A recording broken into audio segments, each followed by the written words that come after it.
මේ හිතීමේ නිදහස කියන කාරණාව පිළිබඳව 11 පන්තියේ දරු දැරියන්ට බුදුදහම ඇසුරු කරගෙන ඉගැන්වීමේ පාඩම තමයි 11 වසර 9 වෙනි පාඩම. මේ පාඩමේ නම මොකද්ද? බුදුදහමින් හෙළිවන සිතීමේ නිදහස. ඇත්තටම මේක එදා ඉන්දියානු සමාජයට ಭಾರತೀಯ සමාජයට හරි වැදගත් පණිවිඩයක් භාග්‍යවතුන් වහන්සේ දෙන්නේ. අදට ඒක ගොඩාක් වළංගු වෙනවා හරි අඩුයි. මොකද අද හිතීමේ නිදහස ඕන තරම් තියෙනවානේ.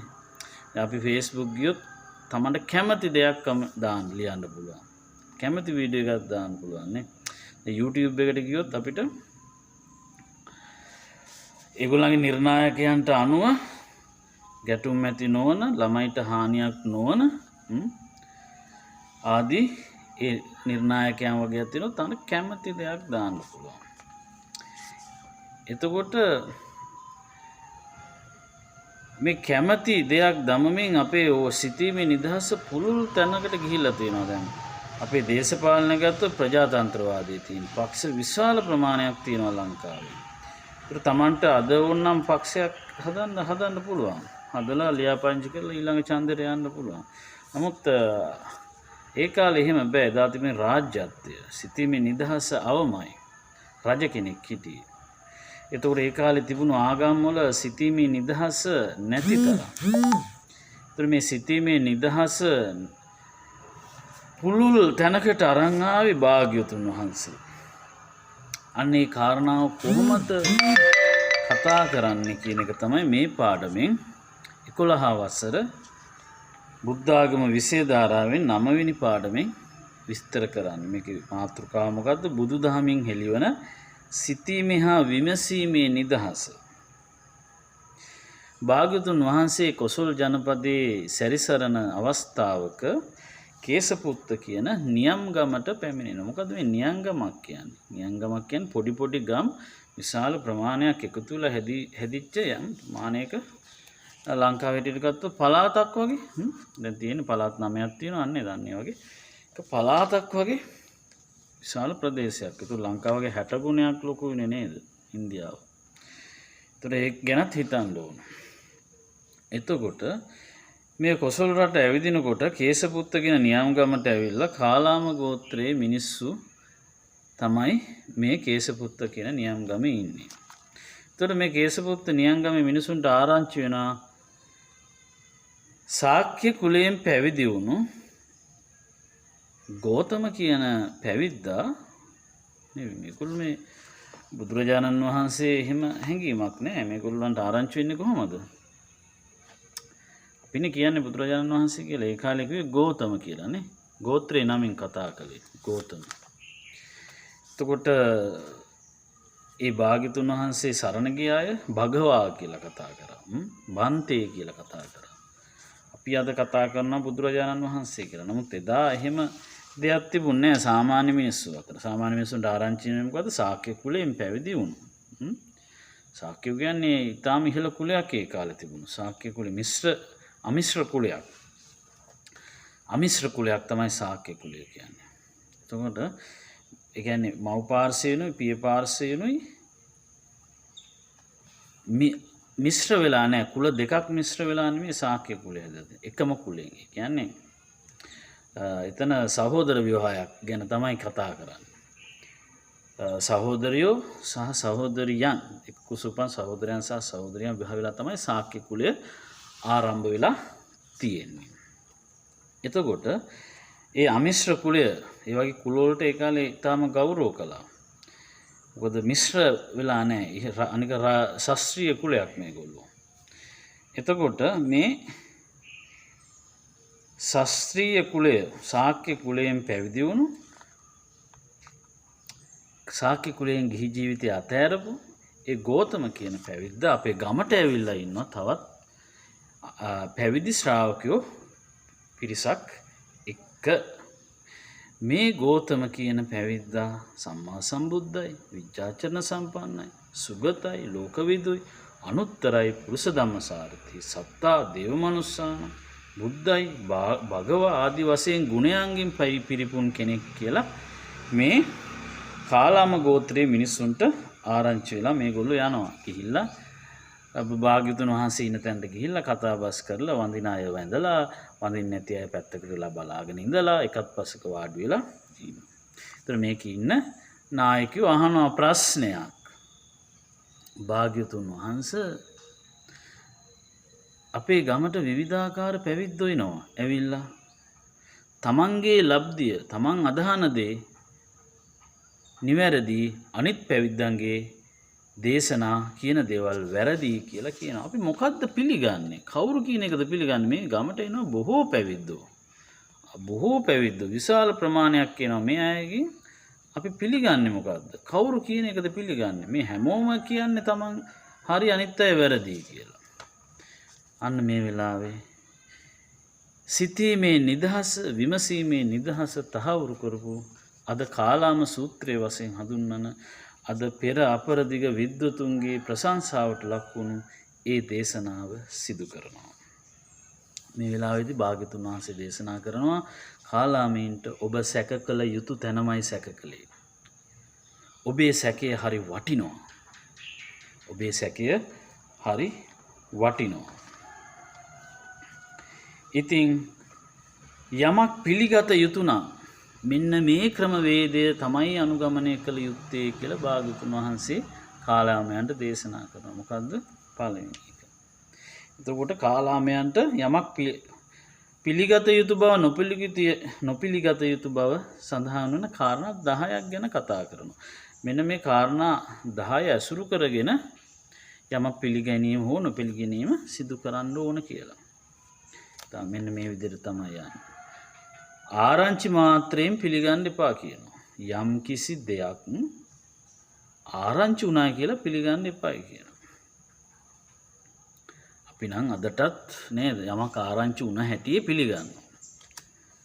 ඒක වැරදි. දෙවෙනි කරා පරම්පරාවෙන් පැවතෙන නිසාත් පිළිගන්න එපායි කියනවා නේ. පරම්පරාවෙන් මම මේවා විස්තර කරන්න යන්නේ නැහැ ගැටුමකට යන්න පුළුවන් නිසා. යමක් පරම්පරාවෙන් ආවයි කියලා නේ පිළිගන්න එපායි කියනවා.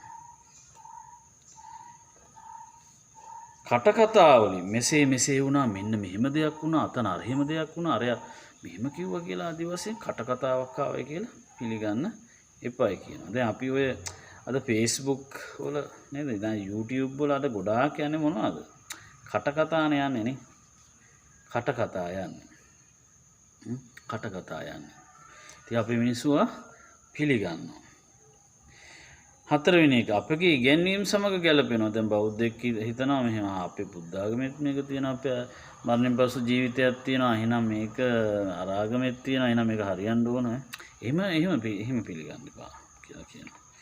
තර්කානුකූලයි නේ. දැන් ගණිතයේ සහ විද්‍යාව අපිට තර්කය කියන එක හම්බ වෙනවා නේද? ඒතකොට ඒ තර්කානුකූල උනායි කියලා නේ එක ධන එක සමානයි දෙක හැමතිස්සෙම වෙන්නේ නැහැ නේ. එහෙම වෙන්නේ නැහැ හැමතිස්සෙම. ඒතකොට තර්කානුකූල වුණා කියලා පිළිගන්න එපා කියනවා. ඒතකොට න්‍යායකට යම්කිසි න්‍යායකට නේ අපි හිතමු ගුරුත්වාකර්ෂණ න්‍යාය. නිව්ටන් විසින් හොයාගත්තනේ. ඒතකොට බුදුරජාණන් වහන්සේ කියන්නේ යම්කිසි න්‍යායකට ගැලපෙනවා කියලා පිළිගන්න එපා කියනවා. දැන් නිව්ටන් කියපු ඒ ගුරුත්වාකර්ෂණ න්‍යාය පිළි අරගෙන ඔහේ හිටියානම් අද මේ මෙච්චර ලෝකෙ දියුණු වෙන්න විදියක් නැති වෙනවා. මොකද නිව්ටන්ගේ න්‍යාය කුඩුපට්ටම් කරලා අලුත් දෙයක් අලුත් න්‍යායක් ගෙනාව කවුද? අයින්ස්ටයින් නේ. සාපේක්ෂතාවාදය. එකෙන් අදහස් වෙන්නේ නිව්ටන් ගෙනාපු ගුරුත්වාකර්ෂණ න්‍යාය වැරදි කියලා. නමුත් ඒක පිළිගෙන හිටියේ නෑ. ඒක ඉස්සරහට අරගෙන ගියා. ඒක අරන් ගිහලා අද ලෝකයේ දියුණුවට අරගෙන යන්න පුළුවන් න්‍යායන් දෙකක් ඉදිරිපත් කළා නේ. සාපේක්ෂතාවාදය, නව සාපේක්ෂතාවාදය ආදී වශයෙන් න්‍යායන් දෙකක් ඉදිරිපත් කළා. ඒතර න්‍යාය තුල හිර වෙන්න එපා කියලා කියන්නේ නේ.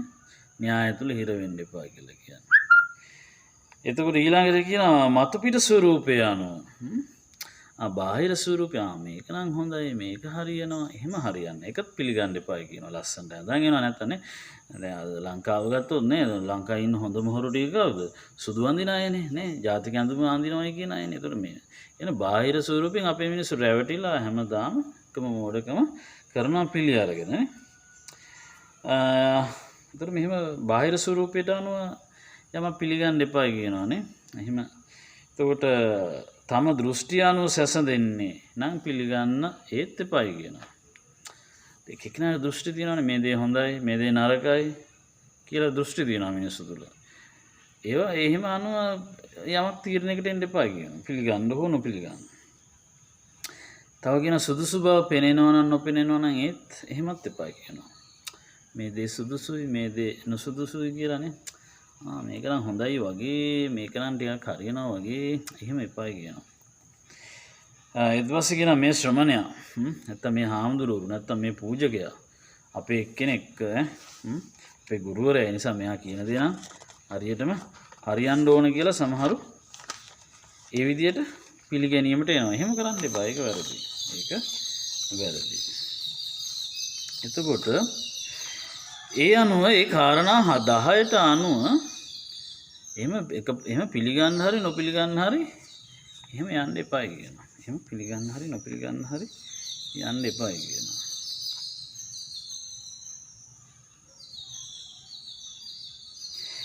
ඊට පස්සේ බලමු භාග්‍යවතුන් වහන්සේ මොකද්ද කියන්නේ කියලා. බුදුරජාණන් වහන්සේ කියනවා මෙන්න මේ විදිහට මොකද්ද?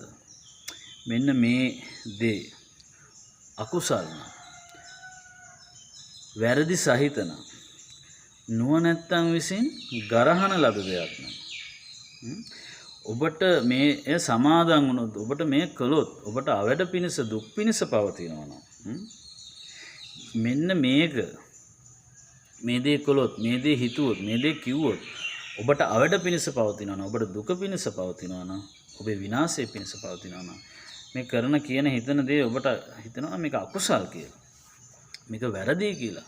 ඔබටම තේරෙනවා නම් ඔබටම කාලයක් එක්ක ඔබට මේක නරකයි කියලා තේරෙනවා නම් ඒක කරන්න එපා කියලා තමයි කියන්නේ. කියන්නේ Tamanටම දීලා තියෙන නිදහස. ඔබ කරන දේ කියන දේ හිතන දේ කරනවද නැද්ද කියන කාරණාව ඔබම තීරණය කරන්න කියලා තමයි කියන්නේ. මේකෙන් මට වැඩක් වෙනවද?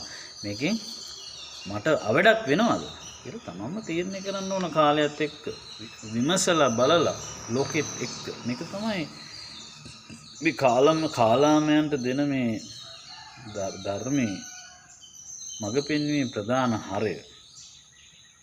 ඊට පස්සේ අහන භාග්‍යතුන් වහන්සේ කාලාමයනි ලෝභය අහිත පිණිස පවතීද හිත පිණිස පවතීද? කාලාමයන්ම කියනවා භාග්‍යතුන් වහන්සේ ලෝභය නම් ඉතින් අහිත පිණිස තමයි පවතින්නේ.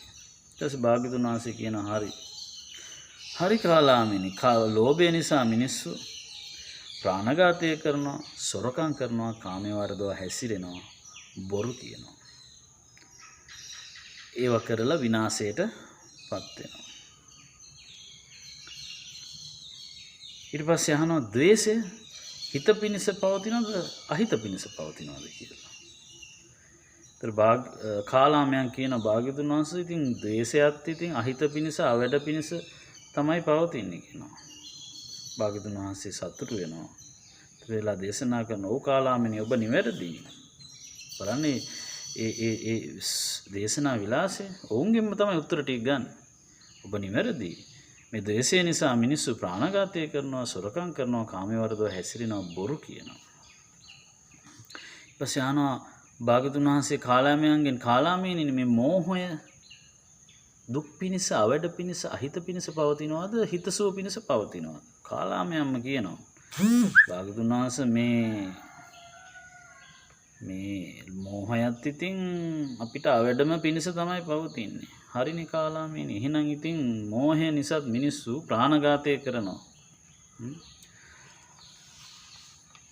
ප්‍රාණඝාතය කරනවා, බොරු කියනවා, සොරකම් කරනවා, කාමයේ වර්ධව හැසිරෙනවා. ඒ නිසා ඔබ මේ ලෝභයෙන් ද්වේෂයෙන් මෝහයෙන් ඉවත් වීම තමයි සුදුසු වෙන්නේ කියලා මෙතනදී දේශනා කරනවා. ඒතර මේ ලෝභය, ද්වේෂය, මෝහය අකුසල් පැත්තට යන්නේ කාලාමීනි. එහෙනම් අලෝභය, අද්වේෂය, අමෝහය පැත්තට තමයි අපි සිත් යොමු කරන්න ඕන කියන්නේ. ඒතර මේ දහම කුසල්ද අකුසල්ද, නිවැරදිද වැරදිද, නුවණැත්තන් විසින් ගරහනවද, පසසනවද? සමාදන් වීමෙන් මේ දේවල් සමාදන් වීමෙන් දුක් පිණිස වෙනවද? දුක් පිණිස නොවෙනවද කියලා නිරන්තරයෙන් විමසා බලලා කරනවද නැද්ද කියලා තීරණය කරන්න කියලා තමයි භාග්‍යවතුන් වහන්සේ මෙහිදී දේශනා කරන්නේ. ඉතින් මේකෙන් මේ අපිට දෙන ප්‍රධානම පණිවිඩය තමයි මේ සූත්‍ර දේශනාවෙන් විමසලා විචාරවත්ම තමයි පිළිගන්න ඕන කියලා නේද? දැන් මේක බොහෝ දෙනාට අපේ තරුණ තරුණියන්ට හරි වැදගත් වෙනවා. තරුණ ජීවිත කියන්නේ ඉලන්දාරි වයස, ළමිස්සියන්ගේ වයස කියන්නේ මේ අත්දැකීම් හොයාගෙන යන වයසනේ. එම අත්දැකීම් අපිට ඕන විදිහට හොයාගෙන යන්න පුළුවන් ලෝකයක් නෙමෙයි මේක. එහෙමනොත් අපේ ජීවිත විනාශ වෙනවා. මේ අත්දැකීම අපි ලබන්න ගියොත් අපේ ජීවිතේ විනාශ වෙනවද, අපේ ජීවිතේ දියුණු වෙනවද කියලා කල්පනා කරන්න ඕනේ.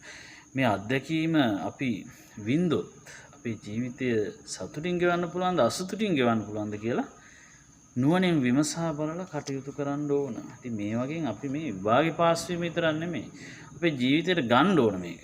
අපේ ජීවිතයට ගන්න ඕන. ඉතින් තමන් විසින්ම කල්පනා කරන්න ඕන. තමන් විසින්ම කල්පනා කරලා කටයුතු කරන්න කියලා තමයි මේ සූත්‍ර දේශනාවේ කරන්නේ. මේක වැඩදායකද අවඩදායකද? එතකොට මේකෙදී අපි මතක තියාගන්න ඕන මේක වැදගත්ම උනේ එදා සමාජයට. මොකද එදා සමාජය තුළ නිදහස කියන එක අවමයි. රාජ්‍ය පාලනය. රජුරෝ කිව්වොත් මේ දෙක කරන්න කියලා අනිවාර්යයෙන්ම කරන්න ඕන. උඩ හොඳ උදාහරණයක් තියෙනවා අපේ දුටුගැමුණු රජුරුවන්ගේ මල්ලි රජ වුණානේ දුටුගැමුණුට පස්සේ සද්ධාතිස්ස. ඉතින් සද්ධාතිස්ස රජුරුවට අවශ්‍ය වෙනවා පන්සිල් රකින්න මිනිස්සෙක් හොයාගන්න. අනේ දැන් මගේ රටේ පන්සිල්වත් රකින්න මිනිස්සෙක් නැහැ නේ කියලා. කොහොමද රජ කෙනෙකුට පන්සිල් රැකෙන්නේ නැහැ නේද? රජ කෙනෙක් කියන්නේ මිනිස්සුන්ට දඬුවම් කරන, මරණ දඬුවම් දෙන එහෙම කෙනෙක්. ඉතින් මෙයා කල්පනා කරනවා අනේ මගේ රටේ පන්සිල්වත් රකින්න මිනිස්සෙක් ඉන්නවාද කියලා. කල්පනා කරලා දුර මේ රට ජාතිය ආගම බේරගන්න කියලා දුටුගැමුණු යුද්ධ කරලා එහෙම කරා කියන පසුබිමක මේ කතාව මතුවෙන්නේ. ඒතර ඔයගොල්ලන්ට මතුවේ කාරණාවක් එන්න ඕනේ. ඒතර සද්ධාතිස්ස රජුරවන්ට පන්සිල් රකින්න මිනිස්සෙක් හොයාගන්න බෑ. රට ජාතිය ආගම බේරගන්න කියලා දුටුගැමුණු යුද්ධ කළාට නේ පන්සිල් රකින්න මිනිස්සෙක් හොයාගන්න නැති වෙනවා. ඒතර යුද්ධය කියන්නේ මේ ඉතින් පන්සිල් කැඩෙන තැනක්නේ. එතකොට සද්ධාතිස්ස රජුරවන්ගේ ආරංචිය මෙහෙම තියෙනකොට සද්ධාතිස්ස රජුරවන්ට ආරංචි වෙනවා බොහෝ දුර පළාතක ඉන්න උපාසකෙක් පන්සිල් රකින්නේ නැහැ කියලා. පන්සිල් රකින්නවා කියලා. ඊට පස්සේ එයාව ගෙන්නනවා රජමාලිගාවට. ගෙන්නලා කුකුලෙක් දෙනවා අතට දීලා පිහියක් දීලා කියනවා බෙල්ල කපාපන් කියලා. මේ කුකුලාගේ බෙල්ල කැපුවේ නැත්තම් මම උඹව මරනවා කියලා තර්ජනය කරන සද්ධාතිස්ස රජුරවන්ට අර උපාසකයාට. උපාසකයා කියනවා මාව මැරුවත් මම මේ සතාගේ බෙල්ල කපන්නේ නැහැ කියලා. ඉතින් අර ඇත්තට මෙයා පන්සිල් රකින්නවාද කියලා බලන්න පොඩි පරීක්ෂණයක් තමයි සද්ධාතිස්ස රජුරෝ කළේ. ඉතින් ඒ රාජ්‍යත්වය කියන්නේ අන්නේ ඒ කියන්නේ ඒ කාලේ හැටියට කරන්න කිව්වොත් කරන්නම වෙනවා. නමුත් පන්සිල් රකින්න කෙනා එහෙම කරන්න කිව්වට කරන්නේ නැහැ. එයා සීලය තුල ඉන්නවා. ඉතින් එවැනි පරිසරයක් තමයි වෛදික සමාජය තුල ಭಾರತයේ තුල තිබුණේ. ඊටත් ලංකාවටත් වඩා දරුණු තත්ත්වයක් තිබුණේ. මේ මෑතක් වනතුරුම තිබුණු දෙයක් තමයි මොකද්ද? බමුණෝ කියන ස්ත්‍රෝත අහගෙන හිටියොත් අඩුකුලේ කෙනෙක් එයාගේ කන ඇතුළට දාන්න ඕන ලාකඩ. ඒ වගේ මහා දරුණු නීති මේ මෑතක් වෙනතුරු ඉන්දියාවේ තිබුණා. ඒතර මේ වගේ සිතීමේ නිදහස, විමසීමේ නිදහස නොතිබුණු ಭಾರತೀಯ සමාජයට බුදුරජාණන් වහන්සේ සිතීමේ නිදහස, විමසීමේ නිදහස කාලාමයන් හරහා දුන්නා. ඉතින් ඒක හරි වටිනවා. ඒක හරි වටිනවා. ඉතින් එහෙමනම් ඒ බුදුන් වහන්සේ ජීවත් වුණු ඒ වෛදික බ්‍රාහ්මණ ආගමික පරිසරය තුළ සිතීමේ නිදහස නොතිබුණු අතර ඒ සඳහා මහඟු අවස්ථාවක් භාග්‍යතුන් වහන්සේ බිය නැතුව ප්‍රකාශ කළා. බුදුරජාන් වහන්සේට අත තියන්න කවුරුවත් ආවේ නැහැ. අත තියන්න ආපු හැමෝම විනාශ වෙච්ච එක තමයි උනේ. ඒ ගුණයේ බලයෙන් සහ බුදුරජාන් වහන්සේට බොහෝ ශ්‍රාවකයෝ හිටියා රජ කුලේ. ඒ නිසා කවුරුවත් අත තියන්න ආවේ නැහැ. එදා වෛදික යුගයේ තිබුණේ වහල් භාවයෙන් බුදුරජාන් වහන්සේ දා ඒ සමාජයේ ගොඩ ගන්න උත්සාහ කළා. 100% කරන්න බැරි වුණා. නමුත් ඒ දේශනාව අදටත් පෙරදිග අපරදිග සියලු රටවල් වල රැව් පිළිරව් දෙනවා. ඉන්දියාවේ බිහි වෙච්ච ඒ ශ්‍රේෂ්ඨ මහා පුරුෂයා සිතීමේ නිදහස ලෝකෙට කියලා දුන්න කාලාම සූත්‍රය හරහා කියලා. ඒ අසීමිත නිදහස, ඒ චින්තන නිදහස ඔයගොල්ලෝ පාවිච්චි කරන්න. ඔයගොල්ලෝ බෞද්ධයෝ වුණාට කමන්නේ. ඇත්තටම ඒ අද තියෙන බුද්ධ ආගමේ තියෙන කරුණු කාරණා ඇත්තටම මේවා වැරදිද නිවැරදිද, මේකේ යහපතක් වෙනවද අයහපතක් වෙනවද, මහා වංශයේ තියෙන කාරණා ඇත්තටම අපි අනුගමනය කරන්න ඕනද, මේ වගේ අපිට යහපතක් වෙනවද අයහපතක් වෙනවද, අපේ දේශපාලකයෝ කියන දේවල් ඇත්තද බොරුද, මේවා අපි ක්‍රියාත්මක කරන්න ඕනද කියලා නුවණින් විමසා බලලා නිවැරදි දේ කරන්න, වැරදි දේෙන් වළකින්න තමයි මේ 9 වෙනි පාඩම ඔයගොල්ලන්ට දාලා තියෙන්නේ. විෂය නිර්දේශයට මේ විදියට බුද්ධ ආගමේ 11 වසර. ඉතින් මේකෙන් ගොඩාක් වෙලාවට අපිට එන්නේ ලකුණු 5 ප්‍රශ්නේ. ඒ නිසා මම විශ්වාස කරනවා ඔබට මේ අද 9 වෙනි පාඩම ගැන කතා කරලා ලැබිච්ච දැනුම බොහොම ප්‍රමාණවත් කියලා ඒ ලකුණු 5 ප්‍රශ්නය සාක්ෂාත් කරගන්න.